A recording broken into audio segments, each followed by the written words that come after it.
Hi, I'm Lillian Love.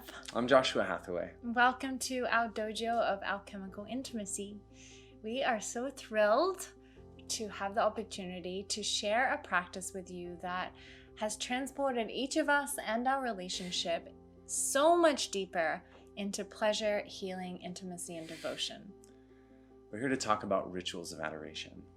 And these rituals are a form of superfood nutrient for ourselves when we practice solo, for each other when we practice in lovership, and for the relationship itself, which is the tabernacle of our togetherness. And a healthy relationship is the cornerstone of all healing and is a master key to unlocking more of our most profound gifts and dreams in life. This is why we are devoted to cultivating and transmitting the arts of alchemical intimacy, which are relevant in any relationship that you might find yourself in. A ritual of adoration can be as simple as a 20-minute back rub or as elaborate as a multi-hour ceremony of bathing, massage, poetry, and orgasmic sensual delights. Yes. At its heart, a ritual of adoration is about giving and receiving full presence and attention. So whatever kind of ritual you decide to do at whatever level of depth or sexuality, the essential ingredient is presence. And the key is to be very clear who's in the role of giving and who's in the role of receiving. Giving and receiving is a dance. And I mean, like any partner dance, knowing who is leading and who is following generally makes for a more beautiful and fun time on the dance floor. And most of us, if we're really honest, have a difficult time just receiving. I know I find it a bit uncomfortable to just receive. Some part of me always feels like it needs to be helping or contributing in some way. But Lillian has taught me a lot about what it means to just stop, to just relax more into receiving. And when I can surrender like that to her love, even for just 10 or 20 or 30 minutes at a time, something so deep inside of me is nourished.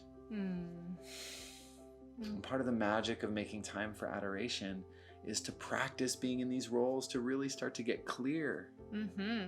And unfortunately, we do live in this modern world where it is really easy to get caught up in the commerce of relationship, the give to get something in return model. And often this devolves into, giving the minimum to get the maximum return. And this is, after all, the very basis of our modern economy. What we've discovered is that in its most sacred and intimate and delicious form, relationship is a gift economy. In a gift economy, we give for the joy of giving and cultivate an attitude of generosity. No obligation, no entitlement, no manipulative investments will do. We give generously to the current of life, and we know that we're participating in a fabric of connectedness that tends to all of our needs and that delights in giving to us what we are ready to receive. Yes.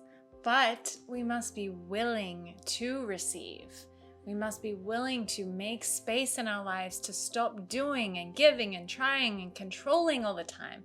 We must be willing to open vulnerably to the care, the touch, the presence, and the adoration that will truly nourish us. And this is really about cultivating trust, which is perhaps the most precious resource in the universe. Truly.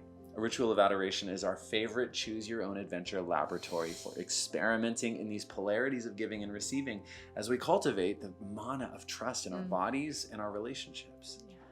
You get to start right where you are and take one courageous step at a time in the direction of more of the beautiful intimacy your heart knows is possible. You get to invite your beloved to come closer, starting perhaps with a beautiful, infinitely lovable being resting in your own warm skin right now. And make no mistake, a ritual of adoration is a place of healing. When our clients drop deeply into that intimate place within themselves, then they often find that there are wounds that are healed that they didn't even know they were carrying. Totally. And despite the kind of woo-woo name, rituals of adoration are actually incredibly practical. You don't have to learn some new way of communicating or promise any kind of permanent personality adjustment.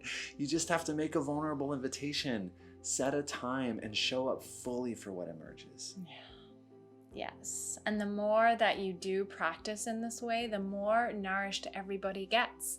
And the more naturally you actually embody these principles in your everyday life. And everybody wins. Everybody wins. And everybody experiences more orgasmic joy in the relationship. Yeah. So we really hope that you'll start this journey right now with one more courageous step. Click the link and sign up for our free Ritual of Adoration guide. In this guide, we share everything you need to know to go from what the heck is this to wow, that was hot. We give an overview of the process. We talk about the guiding principles and intentions of the journey. We share practical advice on preparing for the ritual and even offer step-by-step instructions for a few different formats of adoration. All you got to do is click the link and give us an email to send the guide to. And once we are connected, then you'll also get to hear about all of the other delicious ways that we are supporting people to cultivate alchemical intimacy in their lives and their relationships. You are so worthy of adoration. And wherever you are on the path, whether you're single or you're partnered, whether you're happy or whether you're in despair, you can start from right here, cultivating more of the exquisite intimacy that your heart knows is possible. One vulnerable yes at a time. We hope to see you again soon.